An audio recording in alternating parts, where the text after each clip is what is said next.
people are being taxed unnecessarily.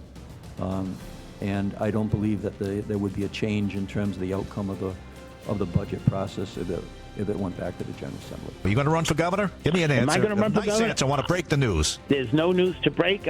Whatever decision I make will be based on what I think could be effective and good for myself and the people of Rhode Island. Where do you stand with the schools? You want them back? You're not getting them back on your timetable. Yeah, the city of Providence this year had a bill to return the schools this summer. That bill did not pass.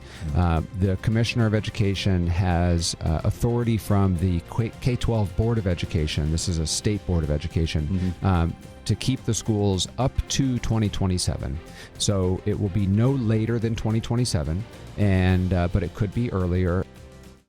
Holding the powerful accountable from Washington, D.C. to right here in southern New England. This is 10 News Conference with Gene Valicenti.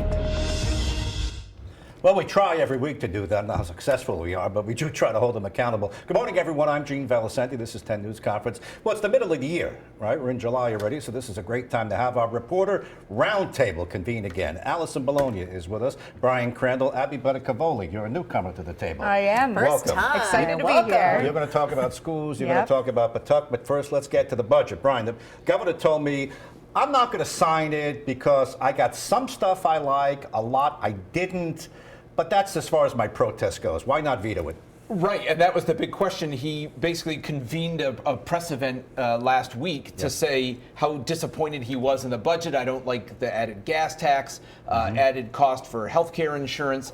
And he said, I'm not going to sign it, but I'm also not going to veto it. I'm not going to make lawmakers come back in and override me. And that was a lot of the questions he then got. Well, why not go all the way and prove a point here? And he, as you heard there, said, well, I don't think it's actually going to change anything. It wouldn't change the bottom result, but he kind of middled it on that. Speaker Sicarci told me that, the governor gave me a budget that was shortchanged anyway. And he handed me this budget knowing that I'd have to do the heavy lifting and spend more money.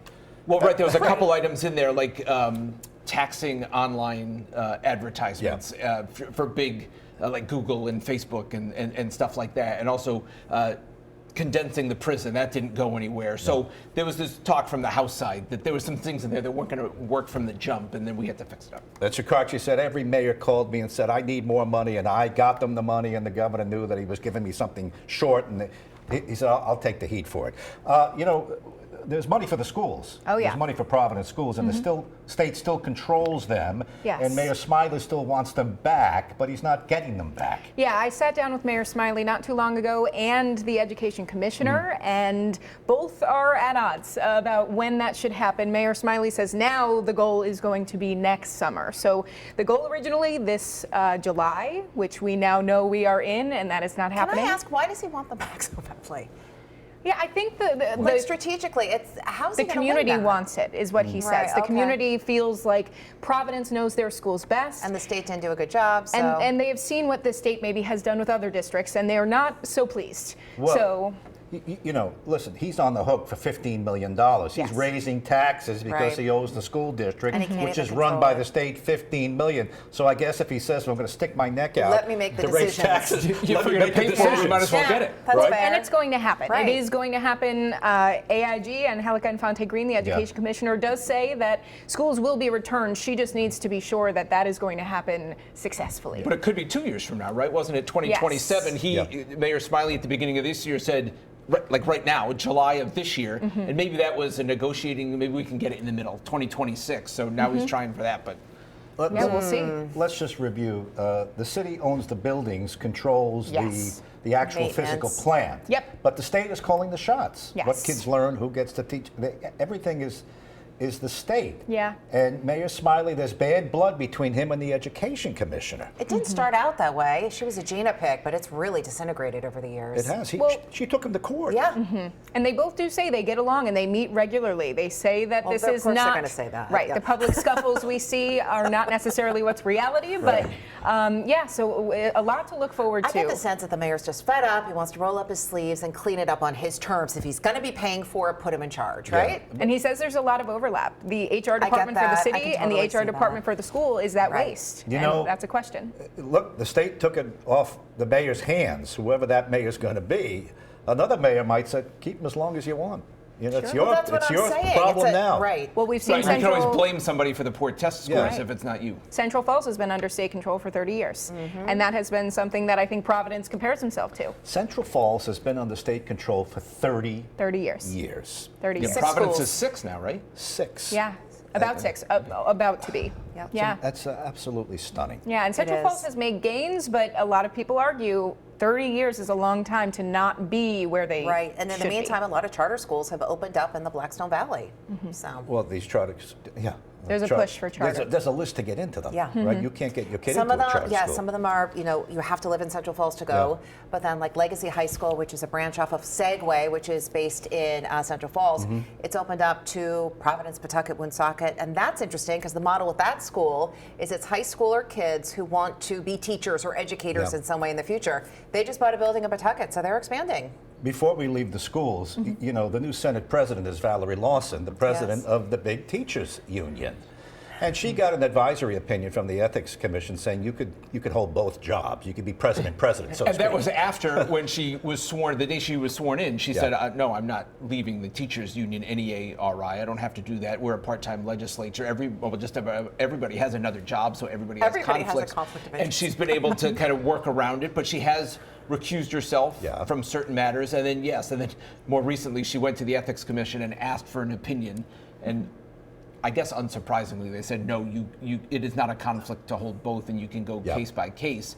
I Well, listen, tried it's to a good ask her, paying like, job. yeah, I tried to ask her, like, what if they said it was a conflict? What would you have done? Listen, she comes out of the unions, and there's union legislation every day crossing her desk, from supermarket cashiers to everything. And involves Dominic Ruggiero, who Same. she succeeded, Same. he resigned his union position. Now, Right. whether it's in your blood or not, you know, He you came- can always make that argument. he that came you can out- resign, but if you've been doing that work for years and years, you're still going to have, Influence. you're He, still going to have he opinions. came out of the laborers union just before we leave the schools. Yeah. The scores aren't where we want them to be. I know everybody, and, you know, they bump up a point. It's Yes. great. And the governor says, well, more people are going to school. Right. Attendance is up. You can take the last word on this. Well, of course, and there's a lot of initiatives. Attendance matters, and math matters now in Rhode Island this year, and the scores are improving and things are changing, but a lot of people would argue not the way they should be. Everyone's got to be in competition with Massachusetts. That is something that the Education Right. Commissioner has been very vocal with me about, that the scores are getting there and they're making bigger gains Well, they than can only go Mass up. is.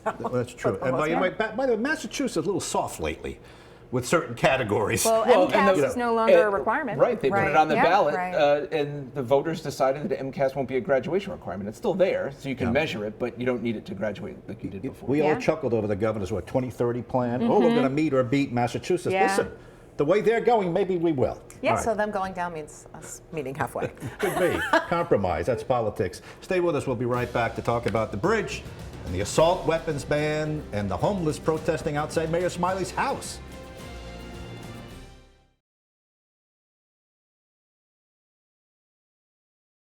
Thank you for turning to 10, your news leader. 10 News Conference with Gene Valicenti continues right now. We are here today to watch the governor sign, as he indicated, probably one of the most transformative, monumental gun safety bills in the state. All right, that was the governor signing the assault weapons ban. Now, it was watered down. Originally, they were going after possession. They wanted you to register it. The final bill was you can't buy or make an assault weapons ban in Rhode Island. Still has some teeth, Brian. And Yeah. this was a fight they fight every year, and they're going to come back next year. Right, and again, as we've seen in Rhode Island with some of these bigger fights, it takes a long time and it goes step by step.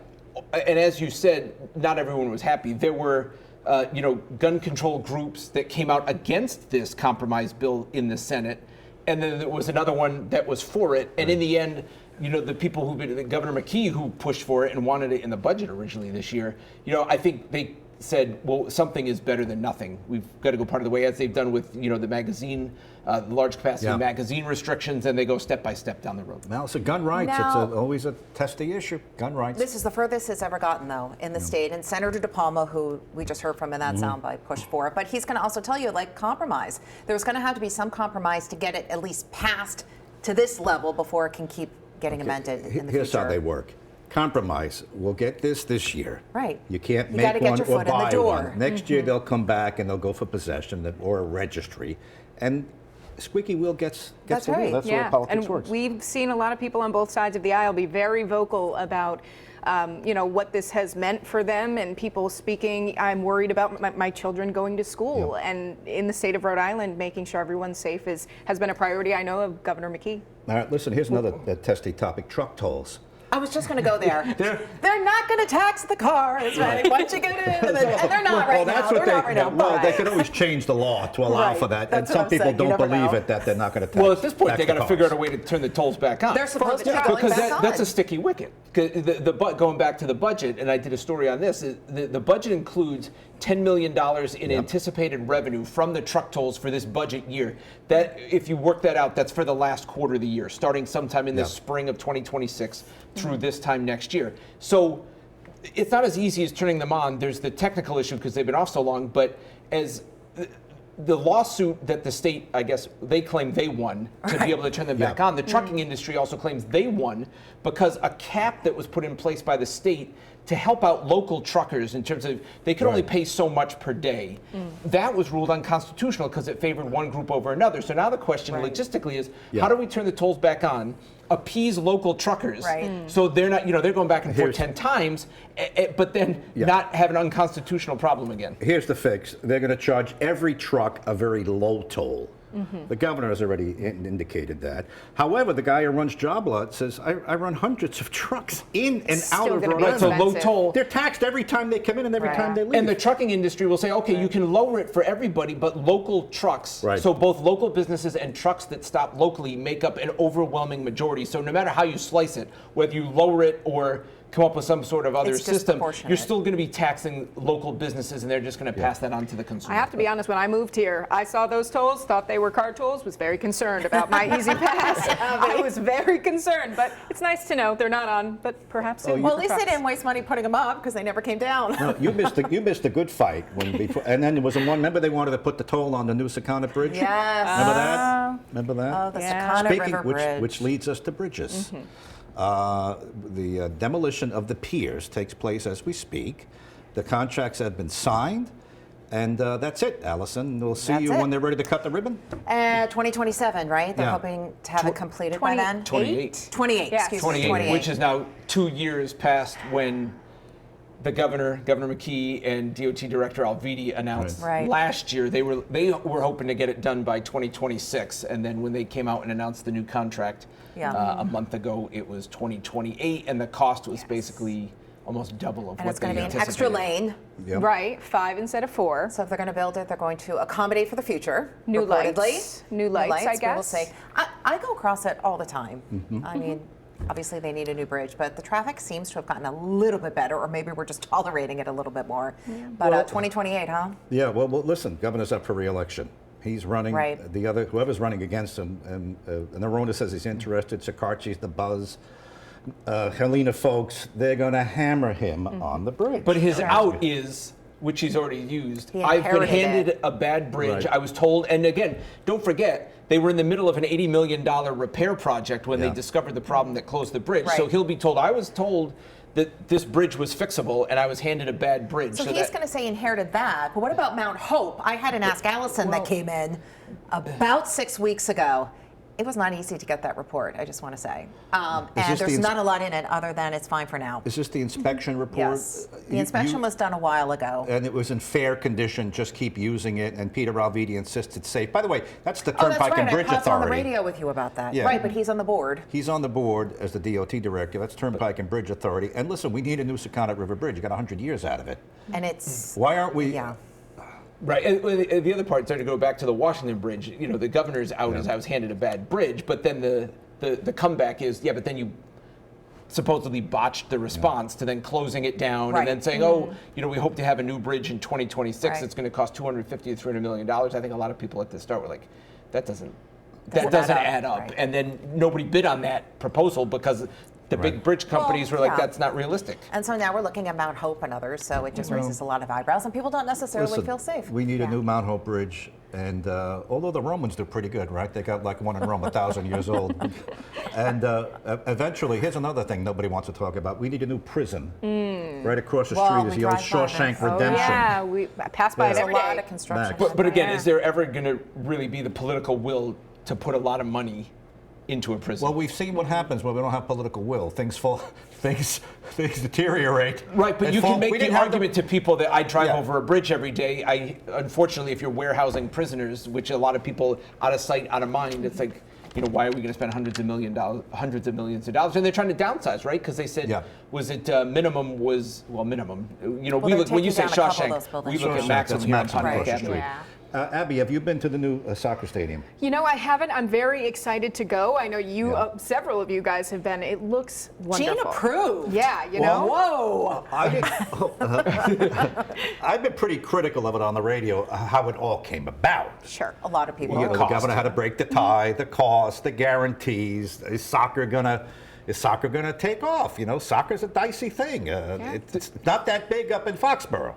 No, and I would say the problem in Foxborough is you have a 60-something thousand seat stadium. And I think attendance-wise, the Revolution do all right. But if you're sitting there and there's 20,000 people in a 60,000 seat stadium, it looks empty. They've been talking about years for trying to build a new one. The thing, and we were just talking about this in Pawtucket, is you've got to, especially with what we would call minor league, you have to tie into the youth leagues. You give them tickets. You say, come play on the field. You get them invested. Have you been? I have not been yet. Okay, and you've been? A couple games. And I've been. Now, when I went, it was only the second game.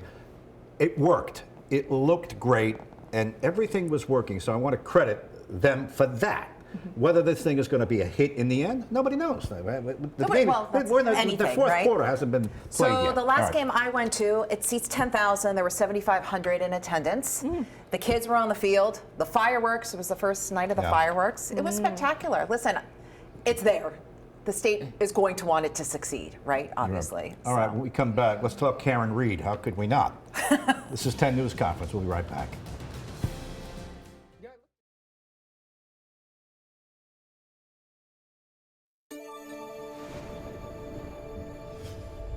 Welcome back to 10 News Conference, our reporter roundtable. We do this periodically. We're halfway through the year, so we want to recap the stories.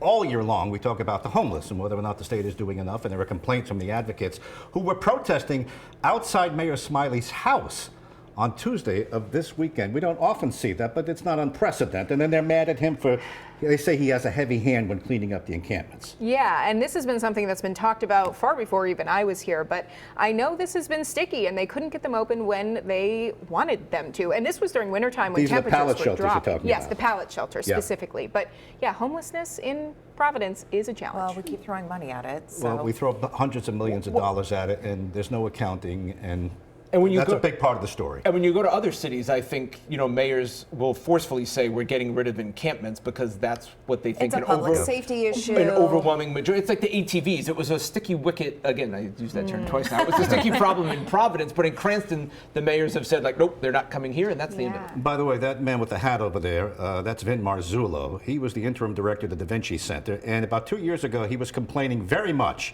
about 2 encampments near Da Vinci that had to be cleaned up.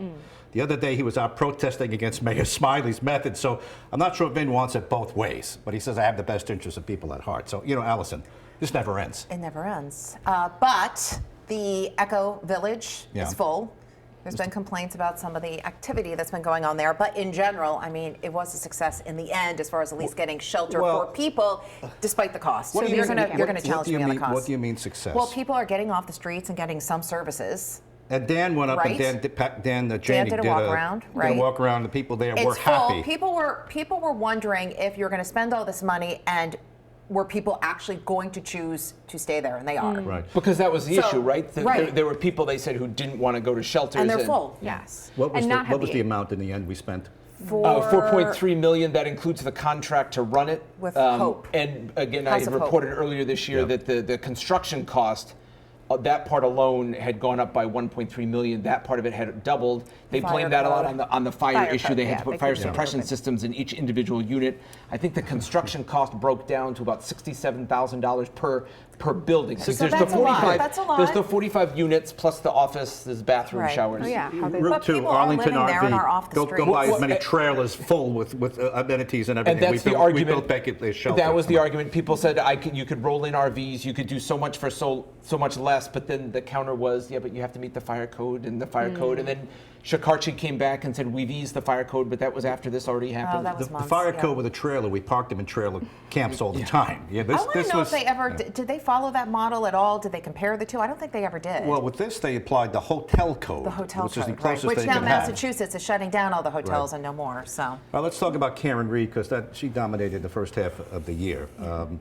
In the end, she got off. Were you up covering that? I was. I never went to Dedham. Yeah. That was other reporters with me on the morning on Sunrise, of course. But I followed it closely. It was a very interesting case, and I think seeing it round 2, and Katie and you did a lovely job debriefing every day. But it was quite interesting. Were you surprised at all? I think even people, right? No. Obviously, you hear the most vocal people are the ones who think she was framed and she was innocent. But I think even people who thought that maybe she did hit John O'Keefe and leave him there thought that they weren't surprised with the not guilty verdict because this was an they don't indictment think on the the police. state made the case. I was On the not police surprised. investigation. Here's the thing. You have a commotion on the lawn, police lights blaring, radios blaring, a dead body, people screaming, and the homeowners don't come out. That's Nobody goes odd. and knocks on their door Right, and that says, is you better odd. come out. And they that was never a went very in. odd part of this story. The police never went into the house. Yeah. The dog, the house. Right. There was a lot of things surrounding this that made it a little, and it got a lot of social media grab. A lot of people on TikTok, specifically Instagram, were following this and sort of already had their idea and spread that. We've covered a lot of trials, and I think social media, this is the test case for social media. Yes. Well, I mean, Turtle OJ Boy is like the last one I could think of with this kind of reaction. Well, and the Never thing heard? is, Yeah. Turtle Boy, Yes. before, I mean, this case at the beginning made news like a few years ago when it happened, Right. but then it was the conspiracy theory and the blogger Turtle Boy who really put that out there and was following people around in Canton. Accusing them of being part of the crime. And that's what really gained attention. And I would say after the first trial, which I think was more of a local phenomenon maybe Yes, in I agree Massachusetts with and Rhode that, yeah. Island, it went national because Karen Reed did all these. She was on Dateline. She was on Yeah. all the 2020. She was on conversation HBO. still, who did it? Well, that's Everybody is still left with who did it. Yeah, right? what happens now? But here, this is the thing: the prosecutors have no appetite to go and No, of course not. And How start much all did they over again. spend? And they Yeah. they will still claim there was nobody else. Nobody else they looked at. And and I think the most interesting thing when she came out on the courthouse steps after, she said, nobody's been fighting harder for justice for John O'Keefe than I have. Maybe because she claims that they've been doing an investigation and sat claims well with that- the family. I don't think it. Well, they Obviously. think she did it, right? So is she Yeah. trying to claim that by Well- blaming other people that was fighting for justice? She still has a civil suit. the move. Yep. Yes. Well, okay, very, very key to this. Yeah. The family is suing her civilly. That means this whole thing is And going to the play out bars. again with a much lower threshold. We've Right. seen that in OJ. Not Right. guilty, criminal, guilty civilly. So we'll see. Right, a much lower threshold. Right. You just have to prove. It's like 51%, whereas criminal is Right. beyond Just- a reasonable doubt. Just a minute. The next 6 months, what are you looking forward to covering? What are you looking forward to resolving? Anything come to mind? Well, I kind of want to see how the governor's race shapes up, and we're Okay. talking Yeah. about this early because I think usually, it's the race is in the fall of 2026. Usually in Rhode Island, it doesn't really kick off until the spring. But with you're talking to Joe Shekarchi, Yep. the House Speaker, who's sitting on a ton of money. Is He's he going to jumping get in. That's my prediction. Everything your you hear is prediction, he's in? everything you hear is he's Alright. not going to get in if Dan McKee stays in. Dan McKee got out way early because he, I think, was hoping to keep some people out. Got to move it. Shekarchi's our guest next week, so stay tuned for okay. that. We'll ask him again. All right. Next 6 months for you, just quickly. You know, 10 back seconds. to school time is coming, Oh, and that's seeing your- what, that's your world, yeah, yes. seeing what the federal government and all of the cutbacks, perhaps, or the changes, what that's going to look like. All right. And I'll say, all this stuff over the big, beautiful bill, we're taping midweek. We don't know if it Representative Almo passed. calls it the big ugly bill. We'll just keep fighting over that, and we'll see what the Medicaid cuts actually come to. In the meantime, that's 10 News Conference, #1 longest running political show. Thanks to the panel for joining us, and thanks for you. And thanks to you, most importantly, for joining us every week on 10 News Conference. I'll see you on the radio next week and on NBC 10 News at 6. Have a great rest of your weekend.